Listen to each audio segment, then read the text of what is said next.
Ladies and gentlemen, welcome to the Safety and Risk Success podcast.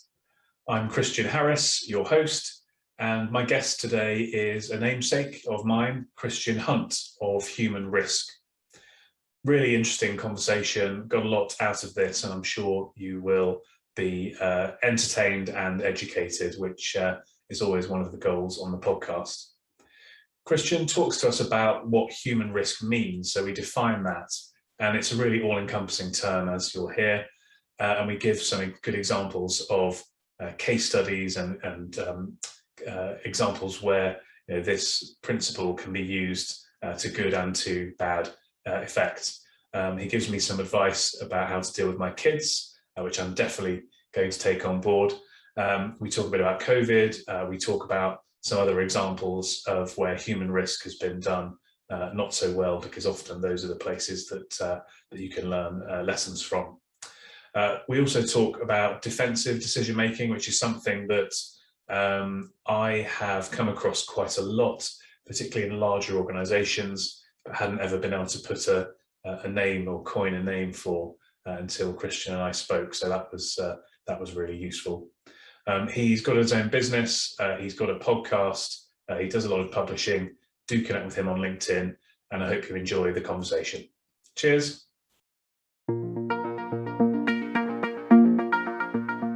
Christian Hunt, welcome to the podcast. It's an absolute pleasure to be here. Another namesake. You're the second Christian that I've had on the podcast along with me. Well, it was the only reason I was willing to come on the show, is because I thought that was clearly a sign of quality. So I'm delighted that it started so positively with you name checking us both. Yes, but you actually spell your name correctly, like I do. Whereas the other Christian I had on, there was no H, because he was from an Argentine background. That was his heritage, and so he had Christian with no H. Renegade Christian. Exactly. Yeah. So we don't really count him, but hopefully he's not listening. But actually, it was a very good interview. Really interesting. Really interesting interview. So check that out in the archives if you haven't listened to that, everybody. Yeah, thanks for joining. Been looking forward to having this chat. Do you want to start by giving a bit of background to the audience, in terms of who you are and what you do, and then we'll sort of start digging into some of your backstory and some of the things that you're passionate about? Yeah, so I specialize in human risk, which sounds obvious, but let me define it, because I have a sort of a broad definition on that. And I define human risk as the risk of people doing things they shouldn't or not doing things they should. Mm-hmm. And you'll notice that contains words like things, which are broad. And it also contains the sense of action being a risk, but also inaction being a risk. The idea being that we think about taking risk, making mistakes, taking gambles, but actually if you don't do certain things, that's just as risky. And so that definition encompasses really everything from I'm a bit tired and I've screwed up, through to I'm intentionally setting out to commit fraud. And I covered it that broadly because what I'm looking at are the range of outcomes that can come from human decision making that we wouldn't want. And so looking at every aspect of it and saying, how can we influence that to get the outcomes that we're looking for? So it's looking from an organizational perspective. So I talk to companies around how they can manage their human risk, but it obviously applies to each of us in our personal lives and in our individual decision-making as well. And so as I look at this whole topic, it's what I call the biggest risk facing all organizations. And I say that pretty boldly, because actually when things go wrong, there is always a human component involved, either causing the problem in the first place or making it worse by the way that we react to it. And so even when you've got contexts that seem like they are nothing to do with people, so let's take a natural disaster, we'll park the climate change logic, but let's assume that no human was involved in it. Actually, there's human involvement in terms of the reaction. How did we prepare for it? What did we do in response to it? Did we spot it early enough? So even in those sort of situations, there is a human component to it. So when I boldly say human risk is the largest risk facing all organizations, I mean it in the loosest possible sense, but there's always that human component. And so what I do is help companies to think about that. And particularly in the 21st century, where if you employ people, which most companies do, then you are running human risk on some level, because you are employing them, you're getting them to do certain things, you want them to do things, you want them to not do other things. And so how do you engage that population? How do you get the best out of your people by ensuring that they don't cause you problems, but they do the things that you've hired them for? And in the knowledge economy, that is things like imagination, creativity, emotional intelligence, nuance, judgment, things that machines can't do. And therefore, human risk really is around yes, the slightly negative formulation of their reliability, but also how do we get the best out of them as an asset, not the most out of them, but the best out of them. And so that's the area that I specialize in, thinking about how can we communicate that to people? How do we communicate with the employees that we want to influence?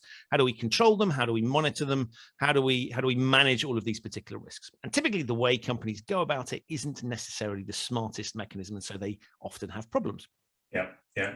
And I suppose COVID is a great example of this, both because of the way people act, and that has caused the spread or not of the virus, but also going back to what you said about, planning, preparation, and then delivery, and the arguments around how well various governments, including ours, have actually responded to the threat. Yeah, it is the, and I hate to sound glib about it, right? Because it's a horrible thing. But if I want to take a positive from it, it's the perfect case study for human risk, because in essence, it's a compliance exercise, right? In order to stop the spread of the disease, the government needs to influence human decision making, and so it is this massive exercise in managing human risk. And you're right. What spreads COVID is human beings and their decision making, and the behaviors that they display will have an impact on that. So you're absolutely right, and it produces a ton of interesting case studies. A few examples where I would say it's been done really well. It's fantastic, and a whole load, unsurprisingly, of things where you go, I wouldn't have done it that way myself. And perhaps if you'd done it slightly differently, we might have a different outcome. But yeah, absolutely, it's the case study that keeps on giving. So I walk around, and spoiler alert, coming up for people that haven't watched The Sixth Sense, I feel a little bit like the kid in The Sixth Sense, is that I can see things because I'm looking at this as a fascinating case study. So yeah, you're absolutely right. It's sort of in the sense of my professional work is a bit of a dream. In terms of personal life, a bit of a nightmare. Yeah, I think so many learnings for all sorts of people. Have you found that it has been, and again, it sounds not very nice to say it, but kind of helpful from the perspective of people's awareness of the human risk has risen, and therefore people are kind of more interested and looking for more help? Yeah, it's been fascinating, because I think even the most traditionalist person who wouldn't necessarily want to look at some of the things that I look, I look at how you can use behavioral science to get better outcomes. So even someone who's a traditionalist would have to acknowledge the fact that the way that things were being done doesn't necessarily lend itself to a COVID environment. So if you're controlling a work environment, say where you've got lots of people in an office, suddenly they're no longer in an office, you can't really pretend that what you had in place is going to be 100% suitable for the new world. So it's opened up an interesting opportunity for dialogues with people around that topic, and sort of saying, well, look, if you're having to review it anyway, isn't this an opportunity to sort of start thinking about things that perhaps weren't necessarily working in the old world? So that's the first piece. I think the second one is it provides a perfect case study, as you were saying, which is something to talk about, because every single person on this planet is aware of COVID. At least I hope they are, but understands the concept of compliance and being asked to behave, and understands what they think works and what doesn't. So it's a perfect case. And what's amazing is whenever I talk to companies, it's sort of say, well, are you okay with me talking about COVID if I'm doing a presentation? And the response is always, well, that's a bit, we should be a bit careful. And there's quite understandably, there's a bit of sensitivity around it, particularly if people have had bereavements or it's been a challenge for them. And there's this view that everybody is kind of, we're tired of, nobody wants to talk about COVID, right? Can we talk about something else? So I say, fine. And then what's fascinating is the person I always speak to that says that, within a few minutes, the conversation drifts towards COVID, because there will be something that's relevant. And I find myself talking about the very thing, which then leads to the conversation like, you didn't want me to talk about COVID because no one will be interested.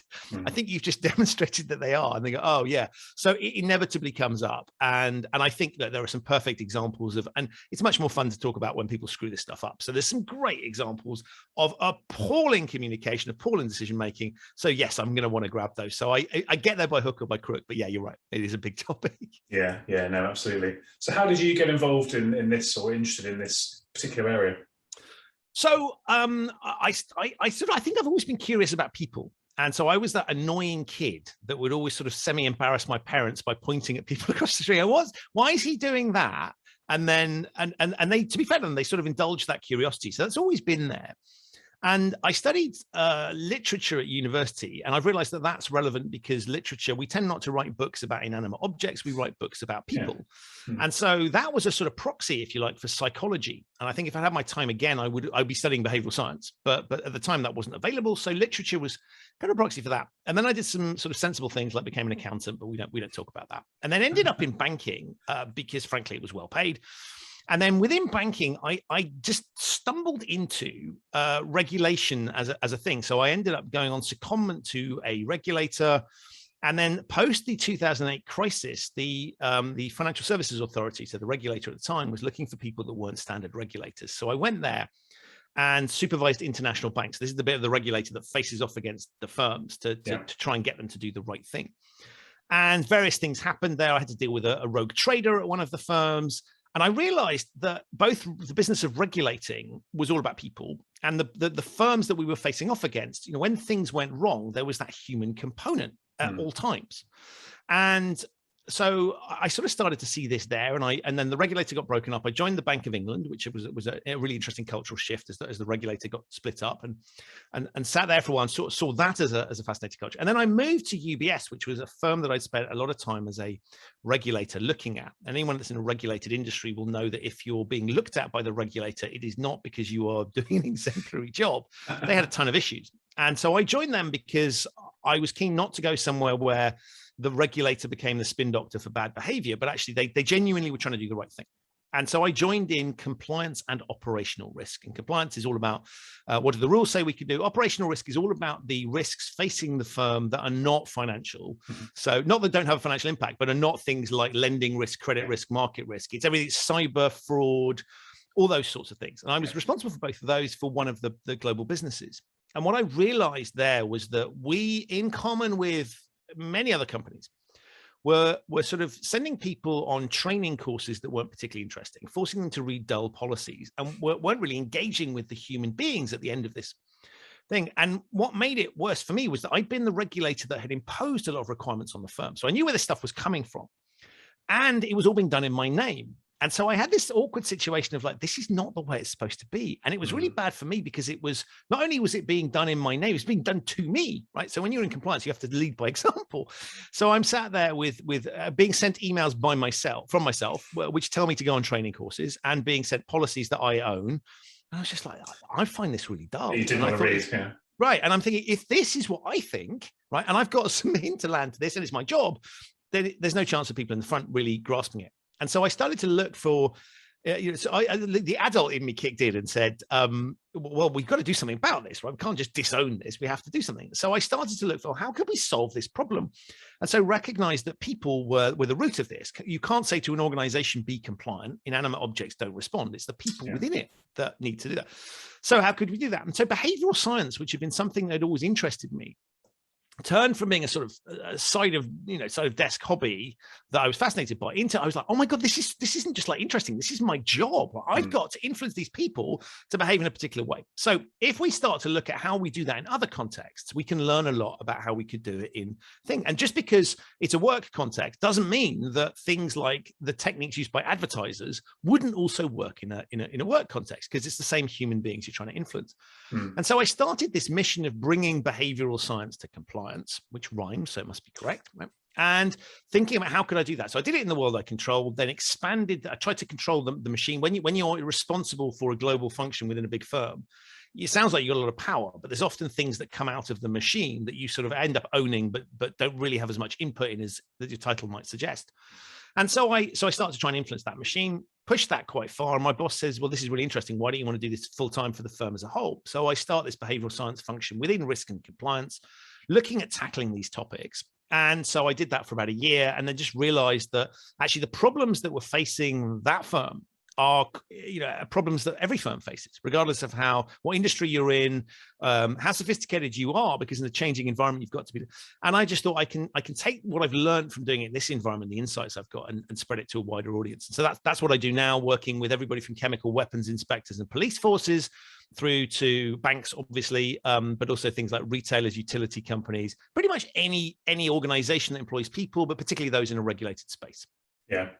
Interestingly, I went for a coffee with a friend who also has a sort of SME business. Was it this week? Yeah, this week. And he was saying he's got a sort of peer group of, he did some kind of, I don't know if it's an MBA or but a course at Cranfield. And he's got this peer group and they meet up and they sort of talk about ideas and problems and challenges and so on and so forth. And he said that basically for any company that's above, 2 or 3 people, all the challenges seem to be HR related challenges. Yeah, and I come out of a compliance and risk background, but actually this problem applies across broader swathes of the organization because there's lots of other functions, and particularly in a large organization, you tend to have more of these functions that are trying to do the same thing. So it's, information security are trying to, what's the weakest link there? People, HR, in theory, all about humans. The clue is in the title. And yeah, some of the stuff that comes out of HR functions, you sort of think, have you ever met a human being? Because what you're asking is, ironically inhumane. But then if we look at sort of, physical security, we've got the facilities management, and then just actually managing people is a requirement on you to influence their behavior, to make sure that they do the right things and don't do the wrong things. So this topic, it comes out of born of compliance. Sounds awful, but has a much broader resonance. And that's why I don't talk about compliance and risk. I talk about human risk as a much broader topic so that it resonates with people, because whatever job you're in, whatever life you lead, unless you're a hermit, you are at some level trying to influence other human beings. And so the techniques that work, for companies to do it and are similar to those that you can use as an individual. So it has broad resonance across the piece. And you're right, some of the people I speak to sit in very, very different functions. And so what you said about the larger the organization, the more the human challenge kicks in is absolutely correct. Sometimes we get on, sometimes we don't. So yes, absolutely. So where do companies typically sort of get this wrong then, or where do you work in a lot of sectors, as you said? What do you see any kind of commonalities where there's kind of these 3 or 4 themes are areas that the companies tend to not be as good at as they could be? Yeah, I think the biggest failing in this is an implicit presumption, and it's never sort of stated. I mean, in extremis it is, but ordinarily it's not said. And that presumption is that because we employ you, we can tell you what to do. Now, that is legally correct, no question, right? If you have an employment contract, that gives you certain rights over your employee. But what I think is really interesting is that you can do that. But if you do that all the time, you start to irritate people. And because none of us likes being told what to do. And so I think a lot of organizations' attempts to influence people starts from the premise of we have the right to do this and we're just going to do it. And so they don't think about, well, what does this feel like? So, for example, we'll put on a training course and you will attend, because if you don't attend, we'll fire you at the end of it.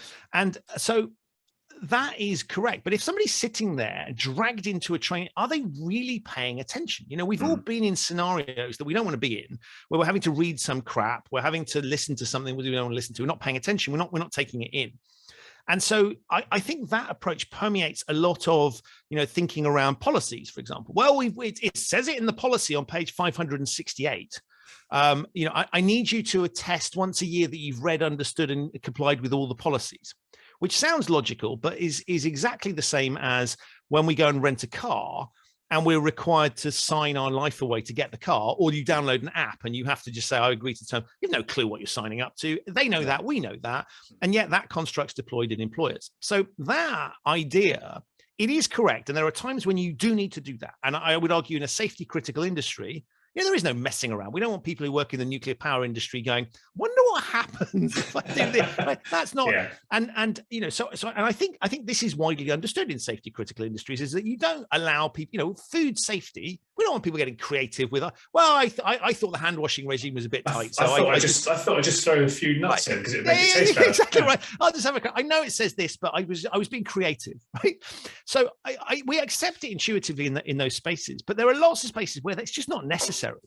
And I think there's this really interesting disconnect between we employ the brightest and the best, and yet you treat them like they're idiots, and you patronize them and you lecture them and you make them do things that are organizationally convenient and not helpful to them. So there's lots of training courses that you go on where they teach you about a rule.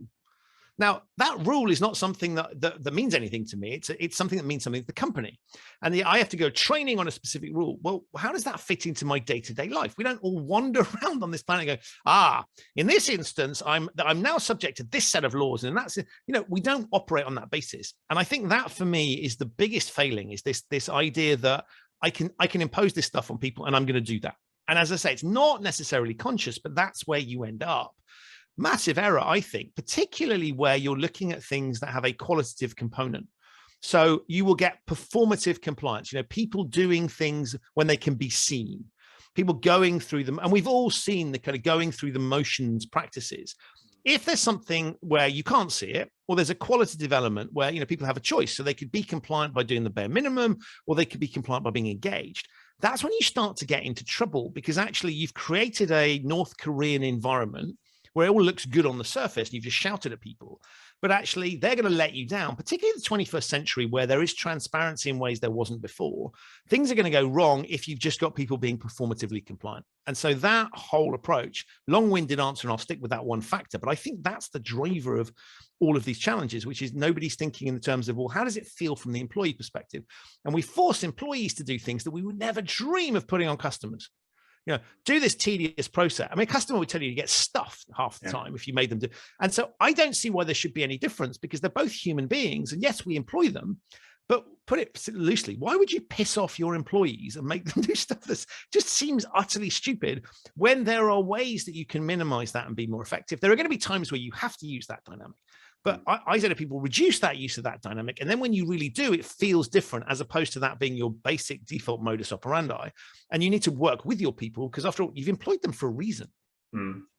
Yeah, it's there's a business called Sandler Training, which is like a sales training company from America. And they talk about between a buyer and a seller of a service or a product, a pendulum kind of relationship where if you're sort of pushing to move the process forward, or to try and sell something, whatever, you're moving the buyer away from you, kind of what you're saying. Whereas if you're sort of pulling away a little bit, they're coming towards you because they're excited or interested, you know what I mean?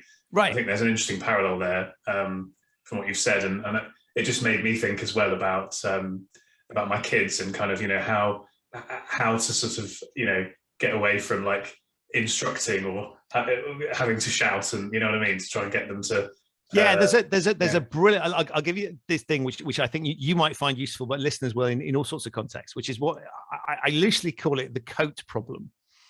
And it goes as follows, which is, if you've got kids, right, and you want them to wear a coat because it's cold outside, right? So you say, right, you've got to wear a coat. There will come a time at some point in their existence when they're just going to tell you to get stuffed, right? Because the inner rebel, you're not going to tell me where. And even if they were going to wear a coat, right, the fact that you've told them to do it makes it an unattractive proposition. And so you get this rebelliousness. So there is 0 point in continually issuing that instruction. A much smarter way to do it is to use a construct along the lines of, well, obviously you're going to want to wear a coat because it's cold out, but which coat would you like to wear? And you're giving them a sense of agency, and it becomes their choice, not your instruction. Now, it's exactly the same dynamic. And maybe they'll pick an unsuitable coat, but hey, right, that's a value, but it's their choice and they learn from that particular thing. And for me, that's a really interesting construct that still works with adults. We don't, I get irritated when I walk into a supermarket and there's some silly little instruction. I really get annoyed when I go into places and they force me to go, airports, where you go through those sort of snake queues. And actually, there aren't the volume of people to justify the snake, and they still expect you to go through it, and they haven't opened them. That is deeply annoying because it's for the convenience of the organization, and I feel like you're telling me to do something unnecessary. That comes from childhood, but we don't like being told what to do. So I think that if we could change the way people perceive what's going on and give them a sense of agency, and it doesn't have to be real agency, it can just be a sense of agency, magically they're with you. And I think that, to your sales example, there's lots of companies out there that will try and beat you to death to buy their company, buy their product, right? This is why this is really good for you. The much smarter ones are the ones that show you why you should buy the product. What problem is this solving? And therefore they come to you because they're already, they're sold on the concept, and you don't have to ram it down their throats. And I love that idea, is that if we want to persuade people, let's work with them. Let's understand what drives them. And if we think about experiences we go through, That's really powerful. Not everybody is like us, but those broad dynamics of how does this feel, I think can be really helpful. But you are spot on with your kids thing. If you start to think about how do kids react to stuff, well, that's a really good indicator as how, because kids are just small adults, or adults are just big kids, depending on which way you want to look at it. Yeah, it's right. Yeah. My biggest bugbear going through airports is, you fly from London to Edinburgh in the morning, and you go through the security X-ray thing, and they say you can leave your bag so your laptop in the bag, and then you fly from Edinburgh down and you go and put it in the same way, and they're like, oh, you've got to take your laptop out. It's like, oh. And you're treated, and I know the counter argument that's always used is it's part of the security, and they use security theatre in a positive sense, right? We want to demonstrate that we're serious about security, and I get that there is a certain amount of, you make people queue for a little bit to make people that are up to no good sweat for a bit. So there is definitely some effective psychology behind that, but there's a ton of stuff that's just cretinous. And we go through it, and we know it's dumb, and we know it's irritating. And I think what's fascinating about the airport one is that we don't have a choice, right? That's foisted on you, and you kind of go, oh, I'll suck it up. But in lots of other contexts, we do have a choice. And I will sit there, and I have no way of exacting revenge on airport staff. And I'm not recommending anyone listening to thinks in those terms. But if your employer is regularly pissing you off with sort of ludicrous processes, bureaucracy, you will respond to it in the same way that you respond to any other authority that's doing the same thing. I always think the tax authorities get this badly wrong. It feels super antagonistic and bureaucratic. And so on the one hand, you're saying to me, well, we need you to disclose all these things. On the other hand, we are going to treat you like you're a criminal. And, I look at it and go, a small amount of tax, you get hounded down like you're some sort of villain. I mean, I got aggressively chased for like £6 or something. Yeah, I know. Yeah. Right? And it was just an honest mistake. It wasn't, I'm not like, if I was going to commit fraud, I'd be doing it on an epic scale, not for £6. Yeah. And so I look at that, I just go, why are you doing this? It's really irritating. So any interaction with them, it's always tinged by this. I don't trust these people. And therefore, I'm not going to break the law, but I'm not going to react in a positive manner. And I think employers need to think about that and say, actually, is this a point where we want to push this individual and tell them what to do? Or is this a point where we want to engage and work with them? And there's a load more where you can deliver the same outcome by working with them and making them think it was their choice, creating compliance by default, as opposed to it feeling like an awkward, clunky add-on. Yeah, I agree with you there. So looking at this from the converse side, then, where do companies often do well in this area? What any good examples of what companies are doing to shine a light on this in a positive way? Yeah, look, I think companies that look after their people well, that understand their people, I think are really tends to be good at this, because they, one of the interesting things about, again, looking at organizational versus individual is from a company perspective. We have HR, and we have info security, and we have operator. Well, there's a load of people that are all doing things that will impact the experience of the employee.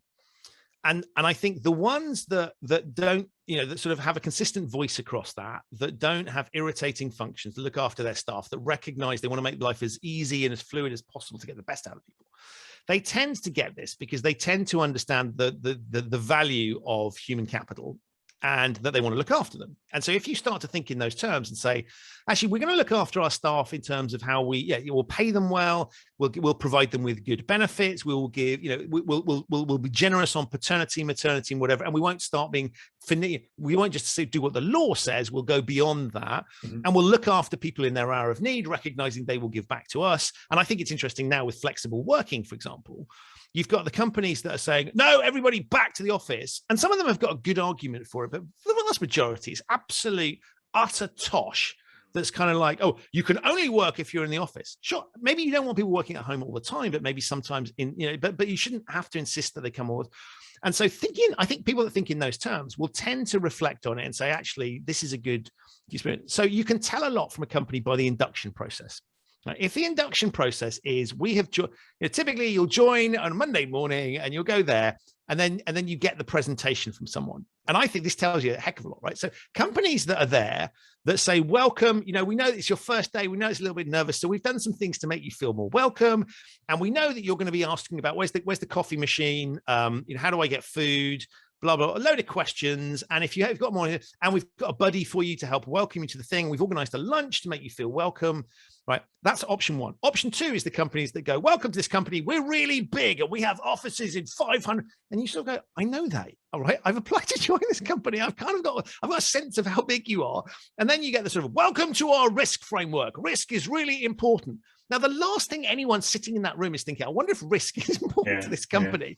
And you get this pile-on of corporate nonsense that serves no purpose. Now, I'm not saying you can get rid of all of that. There are things you probably statutorily have to do. But that for me is a really good start point, because if the induction is all about basically chucking liability onto me as employee so that you can say when it goes, well, we told you that in your induction training, at a point, of course, when you're just going, where are the toilets? When am I getting my passport back? That doesn't show a decent level of engagement. And so for me, it starts there.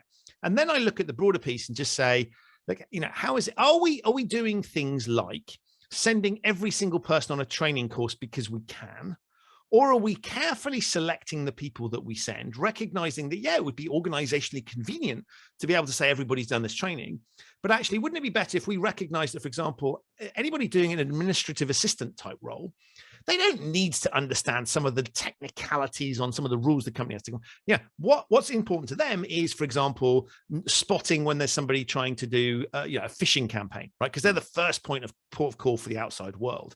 And not talking to them about cyber laws, but literally, what does this mean? Why do we need you to be really wary when someone asks lots of questions, right? And these sorts of patterns are suspicious, and here's how you can report it.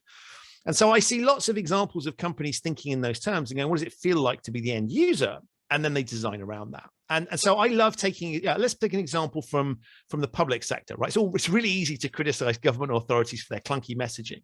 But there's a great thing here in the UK, which is, it's not unique to this, but the British Transport Police have this campaign, right? Which is, we want the general public to be alert to what's going on and report things to us.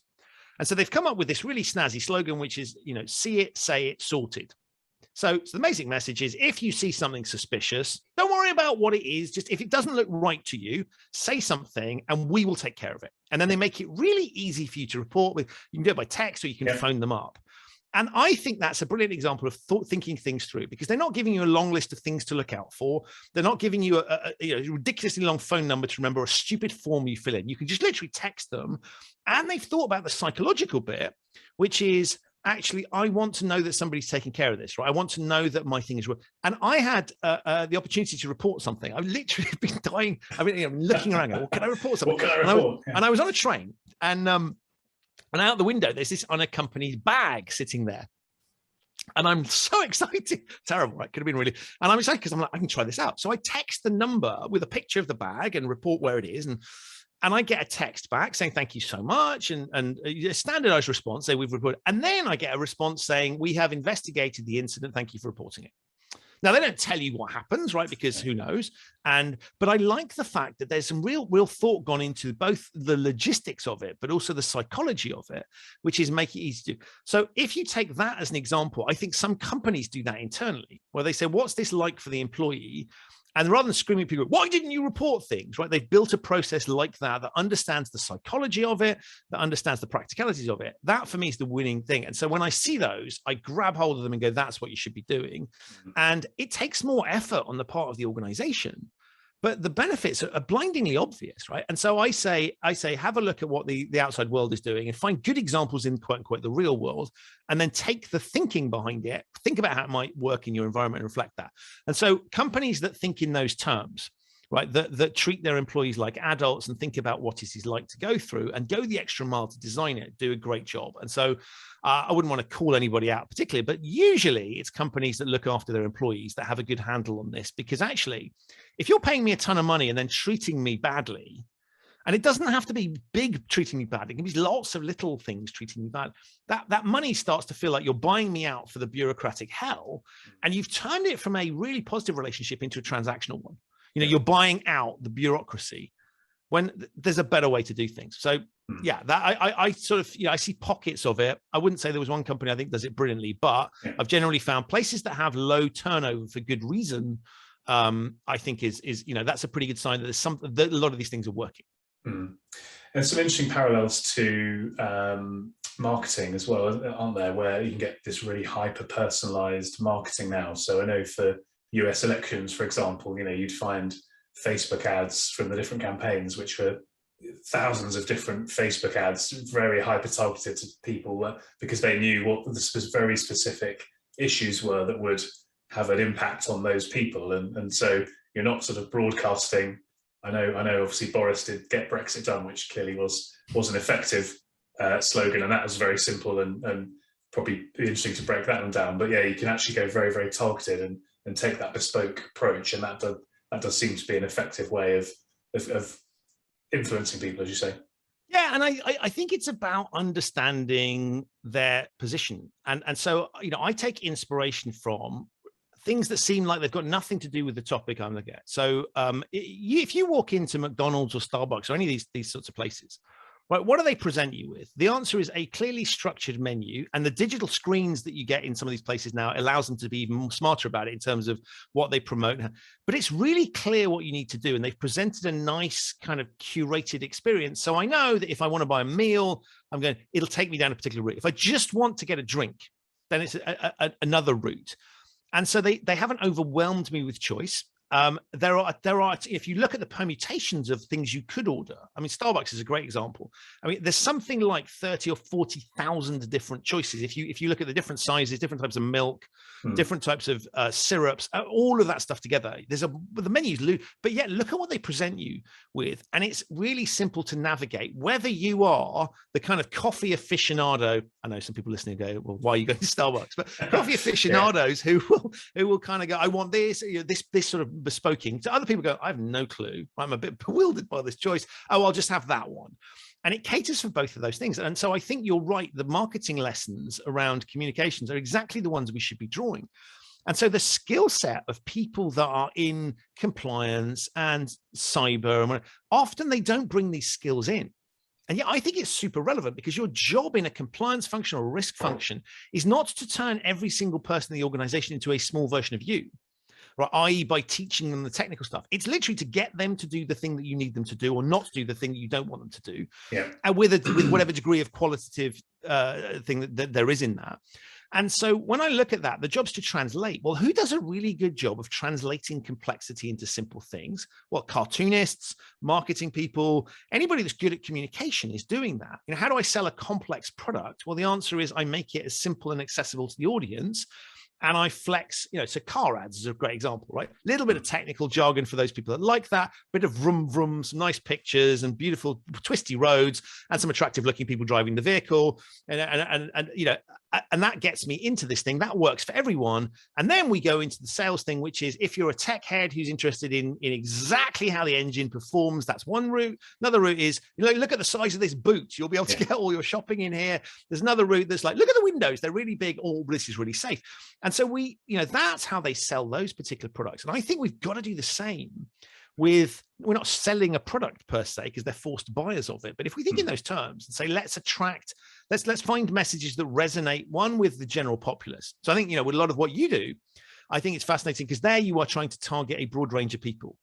And so the messaging needs to be thinking, that's a broadcast message because you don't know who it is that's going to come along and be part of the slippage routine, right? So we've got to think about communicating to people with different, different heights, different cognitive abilities, different physical, different experiences of the environment. Or that's a different one to something where you're communicating some technical things to people within an organization who they should have a relative understanding of some of the environment. But even then, you've got people that are fresh into the thing, people maybe coming from overseas offices with a different perspective, particularly if you look at diversity efforts. So we've just got to think this thing through. And I think a lot of it has been inherently lazy, which is just what you're going to broadcast and you're going to accept. We have a global culture of doing this without thinking about, well, how does that feel for the audience? What does that do to them? And then we shouldn't be surprised when we don't get the best out of our people because we're not talking to them. We're talking at them. I did an article a few months ago, slightly being a bit disruptive, shall we say, and I said that health and safety should be led by the sales director, basically making the point that it's actually about getting the message through. It's about return investment, and actually, salespeople understand that what's important is the outcome, not the inputs. Right. So, Right. I've made 5,000 phone calls but sold nothing. Yeah. Right. It's not going to save your job. No. Whereas the guy that's made one phone call and made 5,000 sales off the back of it, Perfect. No, I agree. I agree. And the bit I love about that is that it's a clear understanding that, you know, there's a job to be done here, and we have to understand what makes people tick. And so I look at, you know, the salesperson or marketing person. If you said to a marketing person, well, what are you going to do this month? Well, we're going to run this ad campaign. Well, okay, tell me about the ad campaign, because you want money for this ad campaign.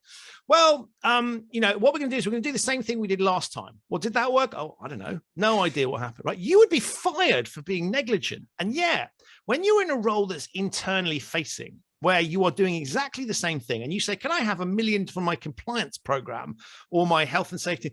Right?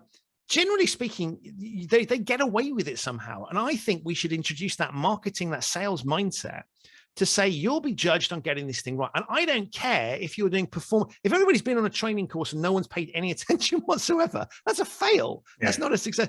And they love measuring input, right? So we sent out 5,000 emails. We had everybody in a training course. Well, did they learn anything? I don't know. Yeah. I mean, that's just not acceptable, in my opinion. I think it's shocking that we have people in roles like this that don't have any understanding of this stuff whatsoever. Now, I'm exaggerating slightly, right? Because I was in that position, but I think it's important that we try and close that gap and we think in those terms, because otherwise we're just setting ourselves up to fail. You might get it right? You might have stumbled on a winning formula, but that's luck rather than judgment. And that's not a great way to be running a business, you know, a part of the business that's really important. Yeah, no, definitely. I'm conscious of time, because we said we'd try and do about 45 minutes, and we're getting up against that. But there were two things I wanted to ask you about. One was, which order shall I do this in? One was about defensive decision making, because we chatted about that before, and I think that's a really interesting topic. Could you? Talk to us about that a bit. So defensive decision making, and I am by no means the guru on this. There's a guy called Gerd Gigerenzer who is fantastic on this, and try and say that after 5 pints. Yeah, and basically the idea here is that a lot of decisions that we make aren't necessarily looking for the best outcome. They are looking to maximize one's personal position after it, whatever happens. And so a good example of that would be nobody ever got fired for buying IBM, right? Which is the idea that if it goes wrong, I can point to the fact that I bought IBM, and you can say the same about I hired consultancy. You know, I got this big consultancy firm in, you know, and so I did everything I could to get the right outcome. And so many decisions in organizations are not taken for optimal outcome. They're taken to put people in the best possible defensive position if it goes wrong.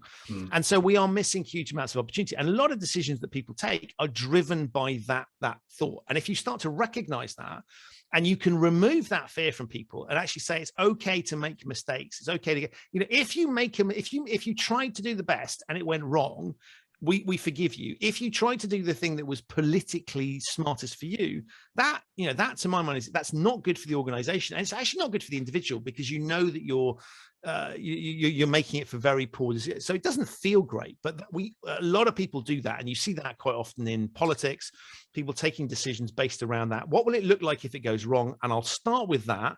And that's my key priority, because that's the thing I'm most worried about, rather than looking the other side and saying, how can I make the best decision for success?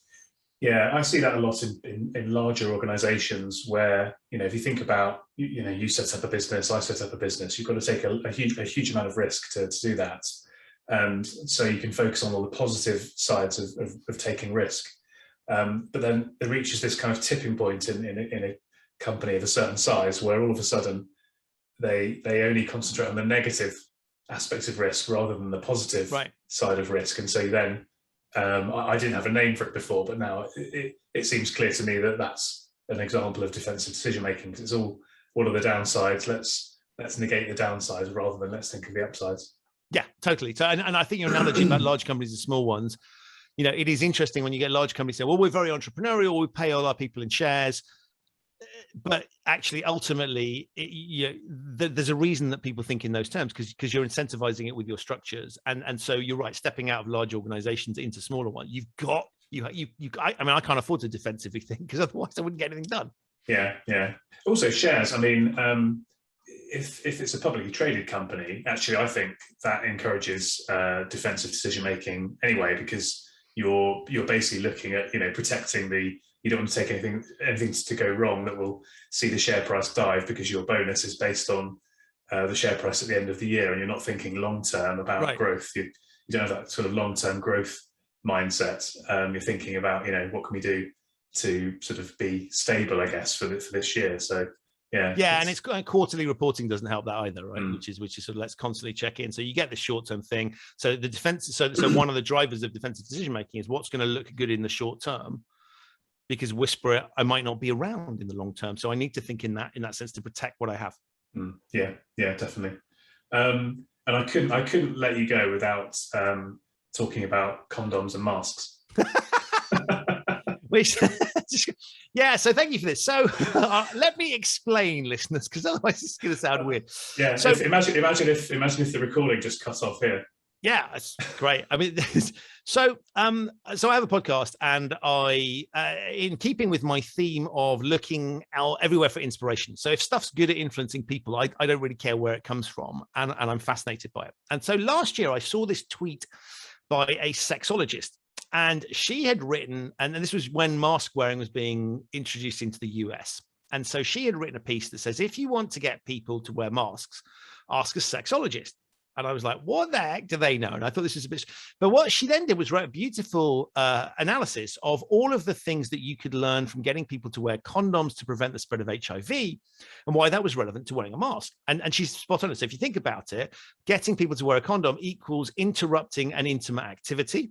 And it's not a natural thing to do. You have to remember to do it. There's a ton of reasons why the two come out. And she said, look, so this is how we got people to wear condoms. We should do the same thing with masks.